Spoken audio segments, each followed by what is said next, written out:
बिस्मिल्लाहिर्रहमानिर्रहीम। अस्सलाम वालेकुम नाजरीन, आप यूट्यूब चैनल देख रहे हैं। मैं इमरान खान हूं। नाजरीन, एक सबसे पहले तो वो खबर ले लें जो मैंने आपको बताया था कि इमरान खान साहब का केस लगा हुआ है इस्लामाबाद हाई कोर्ट में। उनके वकला ये कह रहे थे कि इमरान खान साहब को अगर आज बेल मिल जाती है, और ये कोई मसला नहीं है, उन्होंने ये दावा किया था कि अगर ये बेल मिल जाती है तो फिर इमरान खान साहब को कोई रोक नहीं सकता, वो आज रिहा हो जाएंगे। लेकिन हुआ क्या, जिसका खदशा था, जो मैंने आपसे कहा था कि जब तक इस्लामाबाद हाई कोर्ट में चीफ जस्टिस सरफराज डोगर साहब हैं, एस्टेब्लिशमेंट को या इमरान खान के दुश्मनों को कुछ भी फिक्रमंद होने की जरूरत नहीं है, क्योंकि डोगर साहब किसी भी लेवल तक जाएंगे एस्टेब्लिशमेंट को सर्व करने के लिए, ऐसा अब दिखाई देता है। हुआ यह कि जब इमरान खान साहब के केस की समाअत हुई, सबसे पहले तो यह है कि बाहर कर्फ्यू लगा दिया गया। इस्लामाबाद हाई कोर्ट में ऐसा लगता है कि मार्शल लॉ लग गया, और बाहर इजाफी नफरी पुलिस की तैनात, खारदार तारे और बड़ा बंदोबस्त किया गया। सहाफियों को और वकला को भी अंदर जाने से रोका जा रहा था। बहरहाल कुछ सहाफी जो अंदर गए, उनमें समी इब्राहिम साहब थे और दीगर कुछ और सहाफी थे। वो वहां पे अपना वीलॉग रिकॉर्ड कर रहे थे। जब वो अंदर अपनी खबरें देने में मसरूफ थे तो अमला आ गया और सिक्योरिटी वालों ने आकर उन्हें कहा कि जनाब, आप यहां पे रिकॉर्डिंग नहीं कर सकते।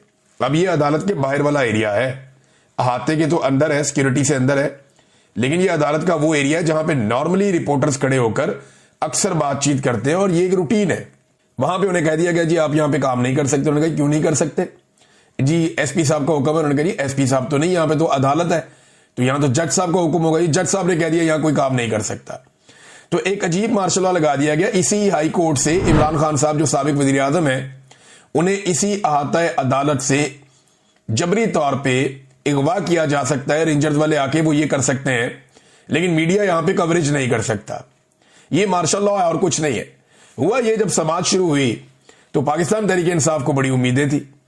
तो तहरीक इंसाफ को लगता था कोई बात आज बन जाएगी, लेकिन पता चला कि जी प्रोसिक्यूटर अब बीमार है।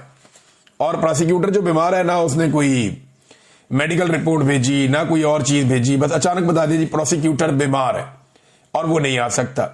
नॉर्मली ये होता है कि बीमार हो तो जज एक आधे दिन की, 2 दिन की तारीख दे देता है कि ठीक है भाई कल आके पेश हो जाए, नहीं तो अपनी मेडिकल रिपोर्ट लेकर आए, नहीं तो फिर आप उनकी जगह किसी और को बोले वो पेश हो जाए। सरकारी है ना, तो सरकार का काम नहीं रुकता होता है। एक प्रोसिक्यूटर बीमार है, दूसरा आ जाता है। लेकिन पता चला जनाब के प्रोसिक्यूटर बीमार है, और उसके बाद इस बीमारी की बुनियाद पे जज साहब ने कहा जी आज तो समाअत नहीं हो सकती। तो हम आपस में मशवरा करते हैं, मशवरा करके 5 मिनट में आपको बताते हैं अब करना क्या, अगली तारीख कौन सी है। तो वहां जो रिपोर्टर मौजूद थे, बाकी सबको लगा कि 1-2 दिन की तारीख दे देंगे जज साहब, बहुत ही कोई गेम डाल दी तो 3-4 दिन की, 5 दिन की दे देंगे। पहले ही ये केस 8-9 महीने के बाद लगा है। 8-9 माह के बाद लगने वाले केस को एक मरतबा फिर एक लंबी तारीख दे दी गई 3 हफ्तों की। यह है जनाब इस्लामाबाद हाई कोर्ट में इंसाफ की सूरत हाल। अगर कोई रिटायर्ड जर्नैल आ जाए ना, तो 24 घंटों में ऑन डिमांड, यानी मनपसंद फैसला इंसाफ की सूरत में यह अदालत मुहैया कर देती है। अदलिया ऐसा लगता है कि दुकान की तरह काम कर रही है, जहां पे मुनाफा देखा जाता है, जहां नफा और नुकसान देखा जाता है कि जनाब जिस चीज में नफा है वो कर दो, जिसमें नुकसान होता है वो ना करो। और एस्टेब्लिशमेंट की गुलामी के साथ जजेस ऐसा लगता है काम कर रहे हैं। बड़ी बदकिस्मती है ये बात करना, लेकिन ये बात हो रही है। तो मैं आपको बता रहा हूं, इमरान खान साहब के ऊपर देखिए ना, एक और मामला भी है। ये सिर्फ एक केस नहीं है। जो तोशा खाना में इमरान खान साहब की बरीयत की दरखास्तें हैं, वो अब मुकर्रर की गई 7 अक्टूबर तक के लिए, यानी बरीयत की दरखास्तें 7 अक्टूबर तक के लिए मुकर्रर कर दी गई। वो इमरान खान साहब ने और उनकी वाइफ ने पहले किया हुआ था कि ये केस रोके, इसमें तो बरीयत बनती है। इमरान खान और बुशरा बीबी को सजा सुना दी जाएगी तोशाखाना 2 में। और अगला केस कौन सा आ जाएगा? वो आ जाएगा अलकादर वाला, जो लग जाएगा इस्लामाबाद में हाई कोर्ट में, और फिर उसके अंदर इमरान खान साहब को बेल दे दी जाएगी। लिहाजा इमरान खान साहब को अंदर रखने का पूरा बंदोबस्त पाकिस्तान की मिलिट्री एस्टेब्लिशमेंट ने किया हुआ है।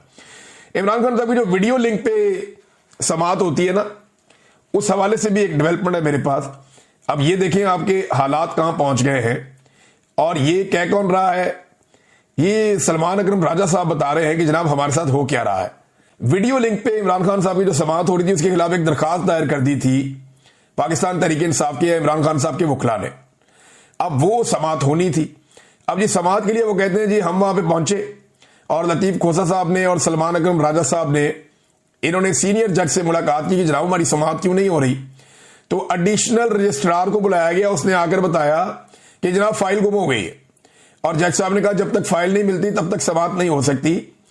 हमें इस तरह की सूरत का सामना है। यानी आप अंदाजा करें कि कहीं पे प्रोसिक्यूटर बीमार हो जाता है, कहीं पे फाइल गुम हो जाती है, कभी जज बीमार हो जाता है, कभी जज छुट्टी पे चला जाता है। अगर इमरान खान के ट्रायल को तेज चलाना हो और इमरान खान जेल से बाहर हो तो रोजाना की बुनियाद पर अदालतें बुलाती हैं। लेकिन अगर इमरान खान साहब के मामलात को लटकाना हो तो ये सारे काम भी हो जाते हैं। कभी रात को 12-12 बजे तक मिलिट्री एस्टेब्लिशमेंट के इशारों पे केसेस चलाए जाते हैं, जेल के अंदर ट्रायल किए जाते हैं। और कभी जजेस 6-6 महीने 8-8 महीने केस सुनने के लिए मुकर्रर ही नहीं करते। ये इमरान खान साहब को अंदर रखने के लिए एक साजिश के तौर पे पूरा निजाम काम कर रहा है और हम ये होते हुए देख रहे हैं। ये तारीख का हिस्सा बन रहा है और अदलिया की तारीख मसख हो रही है। इस पे जो गोल मेज कॉन्फ्रेंस वकला की होनी थी, सुबह वहां पे बड़ी पुलिस भेज दी गई और वहां पे भी बड़ा दबाव बनाया गया जनाब कि ये गोल मेज कॉन्फ्रेंस जो है वो उसको सबोटाज किया जाए। लेकिन फिर वकला बैठे, ये सीनियर तरीन वकला हैं, इनमें ज्यादातर वो हैं जो सुप्रीम कोर्ट बार एसोसिएशन के सदूर भी रह चुके हैं, जो जर्नलिस्ट कवर करते हैं सुप्रीम कोर्ट को और हाई कोर्ट्स को। सीनियर तरीन सहाफी वो भी वहां मौजूद थे, सदीक जान साहब थे, मुतीउल्लाह जान साहब थे, बाकी इन सहाफियों ने भी वहां पे बातचीत की। इस गोल मेज कॉन्फ्रेंस से सहाफियों ने भी खिताब किया क्योंकि वो अदलिया को कवर करते चले आ रहे हैं और वो इसका एक हिस्सा है, तो उन्होंने भी अपनी बातचीत की। इसमें 2-3 चीजें ना सदीक जान ने बड़ी जबरदस्त की और ये बातें बिल्कुल दुरुस्त है, अल्लाह ताला उनकी हिफाजत करे। नंबर 1 उन्होंने कहा जी कि अब पहले तो ये होता था ना वकील अच्छा कर लो, फिर होता था जी वकील करने की क्या जरूरत है, आप जज ही कर लें। तो अब जनाब कहा जाता है कि सेक्टर कमांडर के साथ आपका ताल्लुक हो तो फैसला आपके हक में आएगा। ये अदलिया की टोटल औकात रह गई है कि एक कर्नल या ब्रिगेडियर रैंक का बंदा जो है वो अब जजों की जो उनको बताएगा फैसला क्या करना है। ये हालात पैदा हो गए। नंबर 2 उन्होंने कहा जी कि जो वकला मायूस है ना और जो अदलिया की हालत हो रही है उसके लिए ये बड़ी जुर्रत की सदीक जान ने, उसने सीनियर वकला के सामने बैठकर कहा कि इसके लिए आप सारे जिम्मेदार हैं, आप लोगों ने वक्त पे आवाज नहीं उठाई। और आज से चंद साल के बाद जब वकला ये देखेंगे कि अदलिया कितनी तबाह हो गई है तो उसके लिए वो जिम्मेदार इन जजों को नहीं ठहराएंगे, आपको जिम्मेदार ठहराएंगे। ये जिम्मेदारी आपके कंधों पर है। और ये गोल मेज कॉन्फ्रेंस यहां करने की बजाय आपको सुप्रीम कोर्ट ऑफ पाकिस्तान के दरवाजे पे होना चाहिए था, वहां पे ये बात करनी चाहिए थी। बड़ी इंपॉर्टेंट चीजें सदीक जान साहब ने कही। मुतीउल्लाह जान साहब ने बताया कि अदलिया पे किस तरह का खिलवाड़ हो रहा है। और इसके अलावा जो है वो एक स्टेटमेंट है, ये बड़ा इंपॉर्टेंट है। ये स्टेटमेंट है जनाब हामिद खान साहब का। हामिद खान साहब फरमाते हैं, हमने पहले ही दिन कहा था कि 26वीं तरमीम के बाद इस मुल्क में ना आइन रहेगा ना अदलिया नाम की कोई चीज रहेगी।